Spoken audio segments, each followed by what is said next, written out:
Hey, neat. Text-to-speech. This is an example of text-to-speech.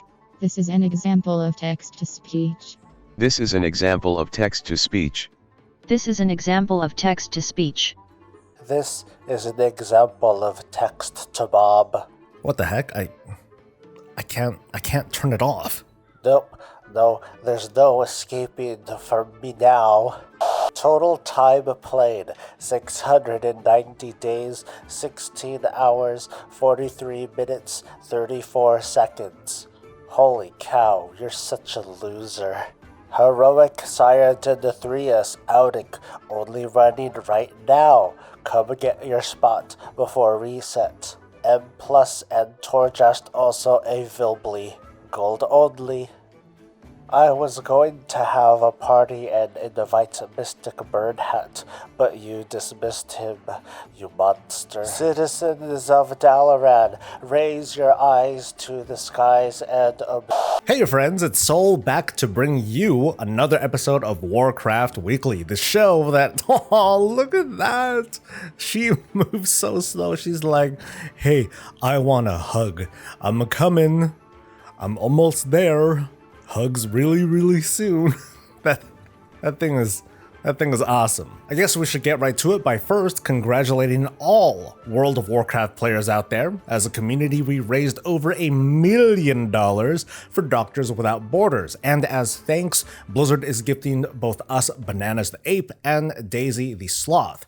Now, individually, sure, some of us didn't pay a dime hoping to freeload. Some of us paid less than the usual $10 for a pet as if it was a discount. And some of us were outright whales. And, maybe we're used to donating to good causes anyway. But whatever the case, it all worked out. All you need to do now is go to the Battle.net store, log in, and claim your pets at a cost of $0. In a bit of a surprise, we've learned that our favorite person to hate, Sylvanas Windrunner, is going to get her own self-titled book, with an audiobook version voiced by none other than her own voice actress, Patty Madsen herself. Sylvanas will hit shelves, digital stores, and torrent sites on November 9th of this year, just in time for 9.1 to finally release. It's easy enough to guess by the book cover that, well, look at it. There are two Sylvanases, Sylvani, if you will, who will eventually combine and become true Sylvanas and nearly defeat Cell before he, of course, unleashes the next stage of his evolution. No, just like it's been pointed out time and time again, she's taken a page from Arthas, and we're likely going to follow her early life before the events of Warcraft until the end of her life, and then her unlife, her partnership, or whatever it was with the jailer, and what the heck was on her mind during the events of Battle for Azeroth and Shadowlands, and like everything else before that. By the time we get our hands on this book, though, there's a pretty good chance that she'll be dead. As in, dead. Or maybe thrown into the maw like Arthas, kind of dead. Unless Arthas comes back, and then it's kind of dying doesn't mean anything anymore. I've long said that Shadowlands is the time for Sylvanas Windrunner to finally exit the Warcraft story, whether it's from brutal decapitation, or soul extinction, or going off to wherever Kerrigan, Tupac, Biggie, and Elvis are. But for you longtime watchers, you know that my lore theories have always turned out to be the exact opposite, and that the Warcraft story has always been comically predictable despite hints of misdirection, like this statue has 4 fingers. Come on, dude. Whoever made this, I hope that they're in the maw like right now. All indicators point towards Sylvanas making some sort of attempt to turn herself around. Speculators would call it redemption. I call it, hey, that's nice. Remember all the other people that you killed? Remember that we're here because of you? Speaking for me, I like that we're getting the whole skinny in a book. Imagine having to play through Sylvanas' past through interactive scenarios and cutscenes. Now, I totally get the good points about that. After all, role-playing game, right? But there's a certain emotional intensity that just can't be captured in game, and we would need a Netflix series to explain all of this in motion. Something to consider though, maybe we were supposed to have more Sylvanas appearances in game, but it had to be cut due to the pandemic. I can't quantify the difference in workload, taking events and putting them into a game versus a book. I'm just gonna guess that, putting it into a book is easier. And not out of character for Blizzard either. They've done their share of books, both before and during expansions. And for those of us who aren't down with paying extra money for what should be in game, that's what YouTube and Noble's for, right? Just load that thing up and farm up some Dreamleaf while Noble breaks it down, and you'll make $20 worth of gold in no time. Moving on, in a tweet from Preach Gaming, we've learned that Mike is going to sit down with game director Ion Hazzikostas and talk about, I think, the world of Warcraft. Based on their previous interaction, I'm concerned of a repeat, with Ion mostly on the defensive, taking on hard-hitting questions that can't easily be answered in a 1-hour Q&A, and ultimately, very little is actually learned beyond a few "ooh, Ion got slapped hard" sorts of memes. But I don't blame Preach for this one bit. This is what we have to work with thanks to Ion and the World of Warcraft team. I don't mind seeing a chance for the game director to be asked tough questions and get a little roasting, but here's what I mean. Just the other week, I shared my thoughts on why I don't like this style of presenting information. You might recall that Blizzard prefers to show and tell, and not just tell. But it's thanks to that we got the Diablo Immortal fiasco, which I'll talk about again a little bit later.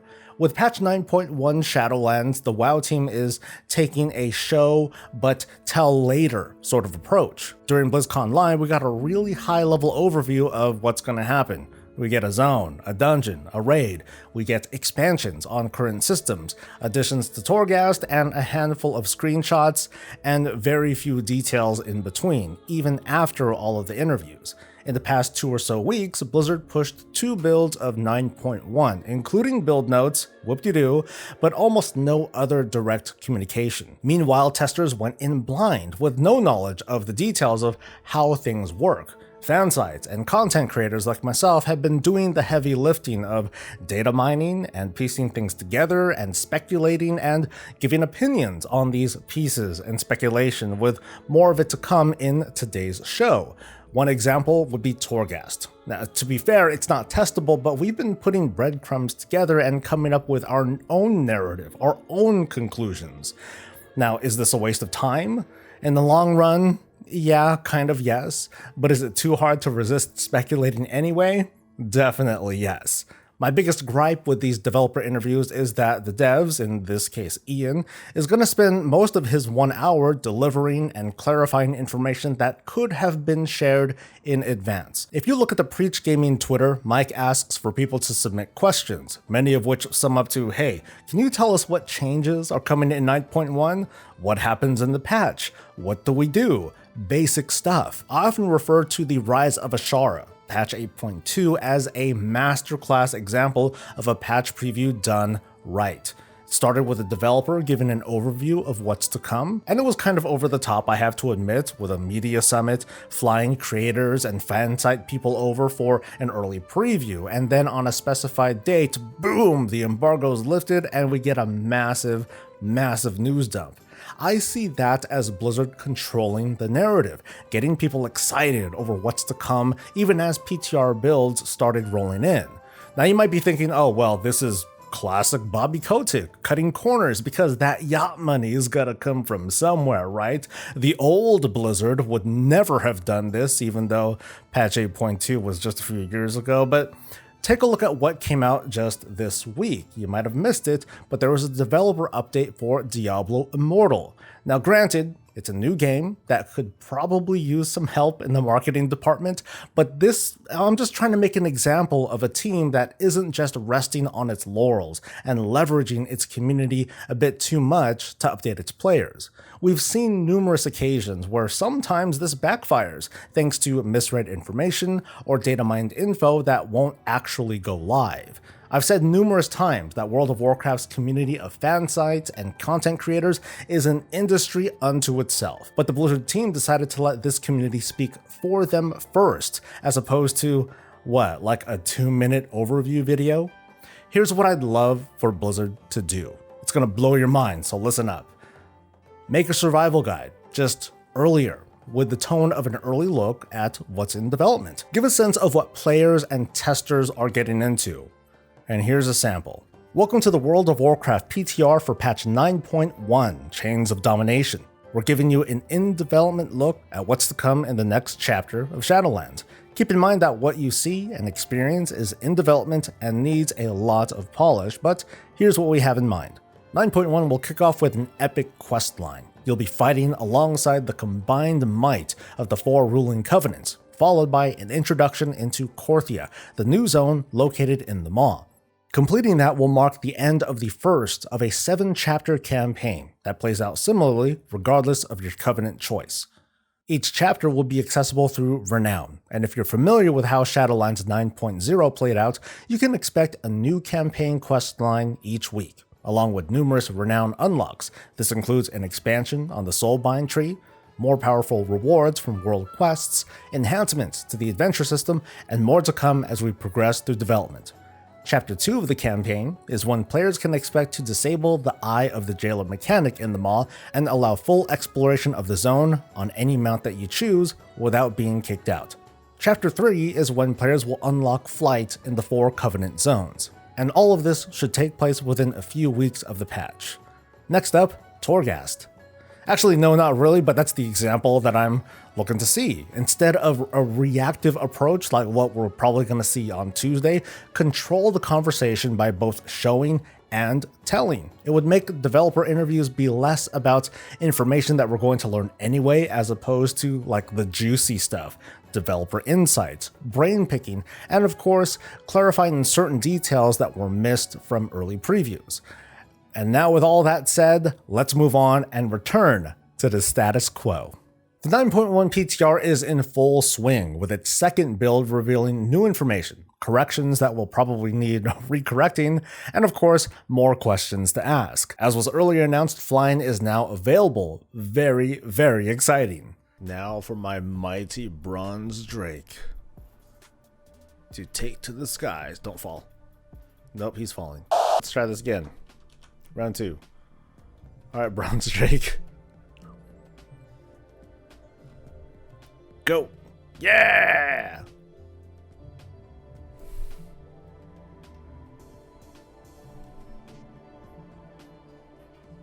I'm gonna go piss. Okay, it's not perfect, but still pretty exciting. Flying is a slightly different beast in Shadowlands, and I think I can tell you just about exactly how it's going to be unlocked. I'm sorry that I'm going to kind of repeat myself from just earlier. The end of Chapter 3 in the 9.1 campaign awards this item, which when used will let you fly in the 4 Covenant zones in Shadowlands, and of course it's account-wide. So when does the 3rd chapter unlock? It's a safe assumption that on day 1 of the patch, Chapter 1 is going to be available. According to Renown rewards, Chapter 2 will be available at Renown level 44, and Chapter 3 at Renown level 47. If the way that we earn Renown is the same way it's been in 9.0, we're going to earn 3 Renown per week, which is 2 by doing the weekly quests that we're all used to and we love so much, and 1 for completing a campaign quest line. This means as early as the beginning of week 3 of 9.1, flying will be unlocked. Of course, things can always change, maybe more or less Renown will be earned each week and we can adjust our estimates from there, but this is what we're looking at. What makes flying unique in Shadowlands, unlike every expansion before it, is that it's built into questing. Flying is not a privilege in Shadowlands, it's a right. There's no cost, nothing but this weak little barrier of entry.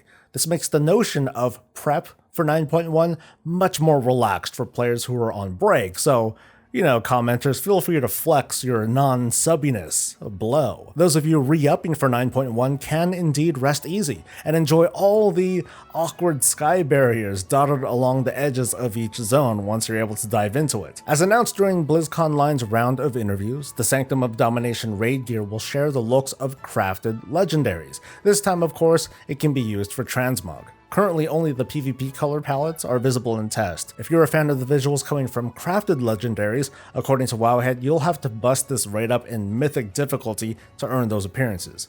While set bonuses won't seem to make a return in this patch, we're learning a little bit more about Shards of Domination, the thing that is meant to make raid gear the best gear for raids. We don't have all the details, but basically, we'll be able to enchant a piece of gear with a very powerful proc based on your role. This proc starts off as kind of basic, but by killing bosses and collecting items, you can make this proc more and more powerful over time, to a point where it would feel pretty ridiculous seeing a fully powered up raid just erasing bad guys. Based on just that, and I know that we're lacking on details, this is pretty freaking awesome, because for one, these procs just seem really cool and fun, making us a little bit more sturdy, or we can line these up with cooldowns for some crazy throughput. This also acts as a kind of soft nerf to content over the course of a season. I've commented earlier on how Castle Nathrya's nerfs over the past month or so served to both smooth out rough edges and difficulty, but also act as a natural, not so natural, but slow nerfing of content. As we all know, in Shadowlands there's no Titan or Warforging, and obtaining gear from other sources, that is to shift to Mythic Plus or rated PvP, it's not an option for everybody.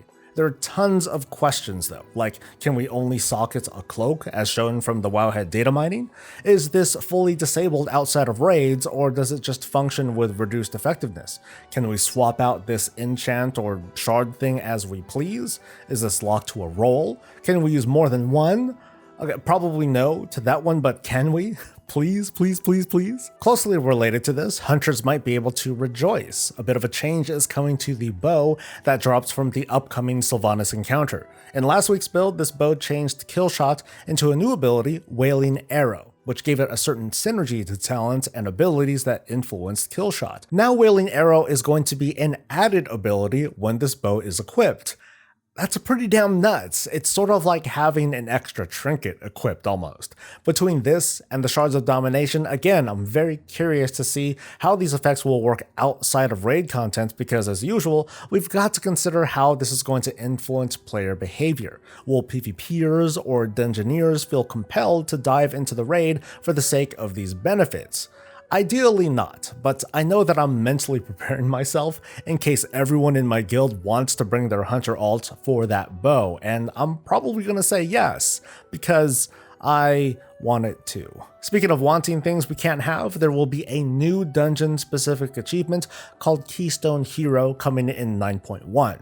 If you time a plus 20 in a dungeon, you will gain the ability to teleport to that dungeon. This is reminiscent from the Mists and Warlords challenge mode teleports that had an 8-hour cooldown. I expect pretty much the same thing. This is the cool boon for career Mythic Plus people. Clearly, if you can take out 20s, you're used to zipping around from dungeon to dungeon on a regular basis. But part of me also wonders, do I just suck at dungeons that much that they need to add more of these? Maybe not, but I feel as if the bar has been kind of lowered in a sense. Like maybe getting Keystone Master isn't as hard as I thought compared to heroic raids. Ooh, you know, I just felt a tingle. I think that's from you glaring at me. But go ahead, tell me that I'm wrong, or right, or that I'm wrong for being right. Last thing, Torghast. It's still not testable this week, but we learned about Soul Cinders, aka Mega Soul Ash, that drops from the most dangerous layers in Torghast. So we can presume that when we clear a 12, the new highest rank, we get the most out of Soul Cinders, as well as getting at least 8 layers worth of Soul Ash. I suggest that the additional 4 layers of difficulty drop additional Soul Ash as well. I mean, there's no more cap, so why not? And maybe on top of that, maybe you can let us trade Soul Ash down to alts who could use the help. That'd be nice. And that's the show. I've got to admit that I'm a little bit bummed that there wasn't much on Outdoor World content. There's still nothing on that Maw-touched gear or new stuff coming out of the mission table, which, I mean, that barely counts as outdoor content, I know, but I'm just trying to take what I can get. Flying is cool, but so far it hasn't added anything yet. And in Shadowlands, where world content can be designed around the fact that everybody can fly, I hope Blizzard does not miss this opportunity. Next week is going to be another doozy with a new PTR build, and what we hope is some good information coming out of those discussions with Ian. That's going to happen this coming Tuesday at 10 a.m. Pacific, 1 p.m. Eastern on Tuesday, so tune in to Preach's channel over on Twitch, or even mine. We're going to listen, we're going to react, we're going to talk some smack, I'm sure, and then probably cut that into a video in case you missed the live viewing. A huge thanks to the Twitch subscribers and patrons who make it possible for me to keep delivering content in the style of my choosing. I appreciate that, and I thank you for making it to the end of today's show. Don't forget to claim your sloth from the Blizzard store and /beckon to throw Daisy on your back. And don't forget to subscribe, like the video, and all that stuff. Have fun out there, everyone. Vent and share your thoughts however you like in a comment, and I'll see you next week. Until then, stay safe, stay healthy, and stay breezy.